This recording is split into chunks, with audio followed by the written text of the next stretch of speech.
খাগড়াছড়ির সিস্টেম রেস্টুরেন্টে আমরা আসছি।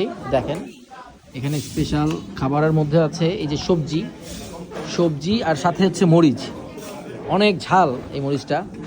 আর এদিকে রয়েছে আলু ভর্তা, তারপরে হচ্ছে এই যে দেখেন শাক, ডাল আর স্পেশাল হাঁসের কালাভুনা, যেটা এখনো আসা পৌঁছায় না আমাদের কাছে, চলে আসবে গরম গরম ভাতের সাথে, ভালোই লাগবে মনে হচ্ছে।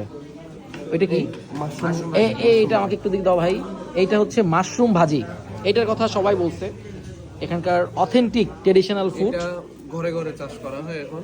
আচ্ছা, এগুলো হচ্ছে যে আপনার বিশেষ করে খাগড়াছড়ির অথেন্টিক জিনিস বলতে আমরা যেগুলো শাকসবজি যেগুলো পাই সেগুলো এখানে সমতল পাহাড়ের মাঝখানে যে সমতল এরিয়া আছে সেখানে চাষ করা হয়। Wow wow. আর এই যে মাশরুম ভাজি দেখেন, আর এই যে এই হাঁসের মাংসটা চলে আসছে, ওয়াও, কালাভুনা হাঁসের, মজা হবে। ওয়াও, দেখেই তো মনে হচ্ছে। তারপর কি বললা, এটা কি? এটা হচ্ছে এখানের কাঁচা মরিচ যেটা বলে